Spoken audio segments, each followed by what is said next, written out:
మరో breaking news టీటీడీలో భారీ స్కామ్ జరిగిందని టీడీపీ ఎమ్మెల్సీ భూమిరెడ్డి రామ్గోపాల్ రెడ్డి చేసిన కామెంట్స్ సంచలనంగా మారాయి.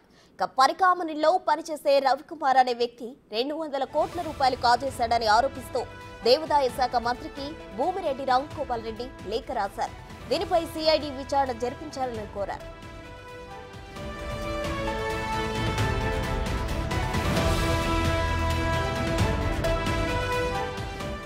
సెక్యూరిటీ చెక్లో కాజేసిన డబ్బుతో దొరకకుండా శరీరంలో చిప్ అమర్చుకున్నాడని చెప్పారు. కానీ గతేడాది ఏప్రిల్ 29న రెడ్ హ్యాండెడ్ గా పట్టుపట్టాడని భూమిరెడ్డి అంటున్నారు.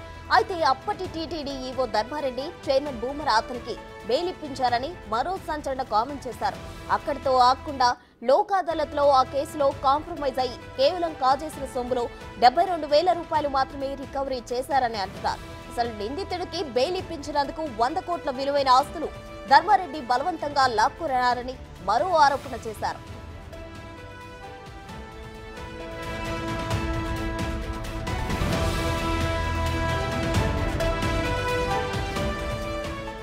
భూమిరెడ్డి రాసిన ఈ లేఖాంశం ఏపీ రాజకీయాల్లో సంచలనంగా మారింది. ఇదేం చిన్న ఆరోపణ కాదు. దీనిపై దేవాదాయ శాఖ మంత్రి ఎలా స్పందిస్తారు, దీనిపై సిఐడి ఎంక్వైరీ చేస్తారా అనేది ఉత్కంఠగా మారింది.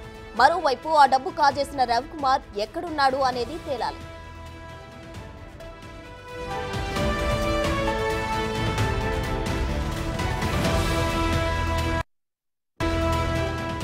టీటీడీలో భారీ స్కామ్ జరిగిందని టీడీపీ ఎమ్మెల్సీ భూమిరెడ్డి రామ్గోపాల్ రెడ్డి చేసిన కామెంట్స్ సంచలనంగా మారాయి. పరికామనిలో పనిచేసే రవికుమార్ అనే వ్యక్తి 200 కోట్ల రూపాయలు కాజేశాడని ఆరోపిస్తూ దేవాదాయ శాఖ మంత్రికి భూమిరెడ్డి రామ్గోపాల్ రెడ్డి లేఖ రాశారు. దీనిపై సిఐడి విచారణ జరిపించాలని కోరారు.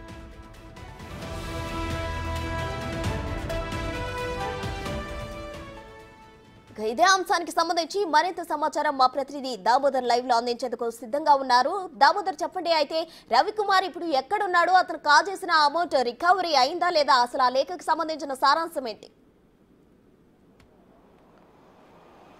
ప్రసన్న 2023 4వ నెల 29వ తేదీన రవికుమార్ అనే పెద్దజయం గారి మఠానికి సంబంధించిన గుమస్తా పరకామణి సేవకు వెళ్ళాడు. ఈ సేవకు వెళ్ళిన సందర్భంగా అతను అమెరికన్ డాలర్ను తస్కరిస్తూ సెక్యూరిటీ సిబ్బందికి పట్టుబడ్డాడు. ఆ తర్వాత విజిలెన్స్ అతని విచారించి ఆ తర్వాత 1 టౌన్ స్టేషన్లో అతని మీద కేసు నమోదు చేశారు. ఆ ఫిర్యాదు మేరకు అతని మీద ఎఫ్ఐఆర్ కూడా నమోదైన పరిస్థితి. ఆ తర్వాత వెంటనే రంగంలో దిగిన ఉన్నతాధికారులు, జిల్లా ఎస్పీతో పాటు ఇతర రాజకీయ నాయకులు ఓ పంచాయతీ నిర్వహించారు. అతనికి గల ఆస్తుల వివరాలన్నీ బయటికి తీశారు. మొత్తం మీద 200 కోట్ల మేర అతని ఆస్తులు ఉన్నట్లు సమాచారాన్ని తెలుసుకున్న తర్వాత పెద్ద ఎత్తున అతనితో పంచాయతీ నిర్వహించే ఆస్తులన్నీ తమ పేరున రాయించుకొని టీటీడీకి కూడా కొంత భూమిని విరాళంగా ఇప్పించినట్లు సమాచారం. మొత్తం మీద ఈ కేసును, ఏదైతే ఇంత పెద్ద కేసును కేవలం 78,000 రూపాయలు విలువైన అమెరికన్ డాలర్స్ను మాత్రమే అతని వద్ద దొరికినట్లు అతని మీద ఒక కేసు నమోదు చేసి ఆ తర్వాత లోకాయుక్తలో ఆ కేసును కొట్టివేయించారు. మొత్తం మీద ఈ తతంగం వెనుకన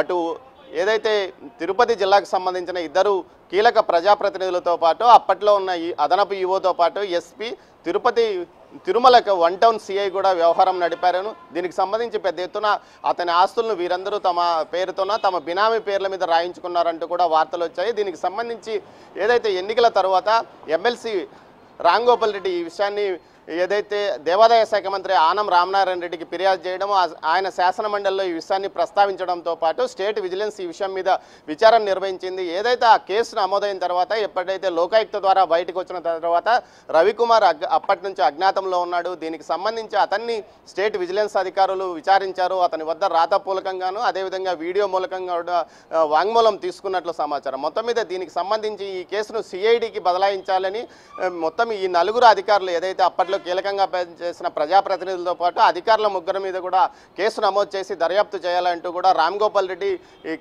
ఫిర్యాదు చేశాడు. దీనికి సంబంధించి ప్రస్తుతం ఆనం రామనారాయణ రెడ్డి ఈ విషయాన్ని సీఎం వద్దకు తీసుకెళ్లినట్లు, సీఎం కూడా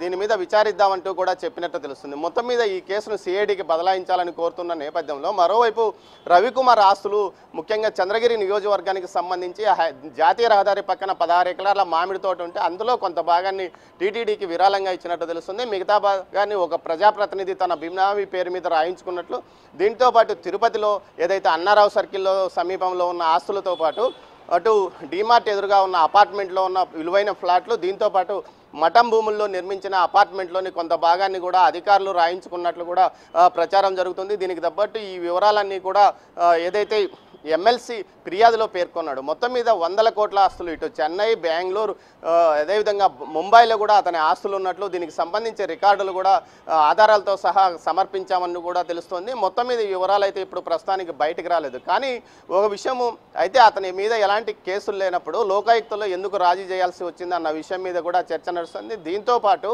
ముఖ్యంగా ఏదైతే ఎవరైనా టీటీడీకి విరాళంగా ఏదైనా 1 లక్ష రూపాయలు ఇచ్చినా దాంతో ఒక ఫోటో తీసుకుంటారు, ఆ తర్వాత మీడియాకు విడుదల చేస్తారు సమాచార విభాగం ద్వారా. కానీ విలువైన భూములను టీటీడీకి విరాళంగా ఇచ్చిన రవికుమార్ విషయాన్ని ఆ రోజు ఎందుకు బయటకు పెట్టలేదు అన్న విషయం మీద కూడా చర్చ నడుస్తుంది. మొత్తం మీద ఈ విషయాలకు సంబంధించి పూర్తి స్థాయిలో సమగ్ర విచారణ కొనసాగాలని ఇటు డిమాండ్ చేస్తున్నాడు ఎమ్మెల్సీ రామ్ గోపాల్ రెడ్డి. దీంతో పాటు దీనికి సంబంధించి పూర్తి స్థాయిలో విచారణకు ప్రభుత్వం కూడా సిద్ధంగా ఉన్నట్టు తెలుస్తుంది. ఇప్పుడు స్టేట్ విజిలెన్స్ ప్రాథమిక నివేదిక తర్వాత ఏ విషయాలు బయటకు వస్తాయో వేచి చూడాలి ప్రసన్న.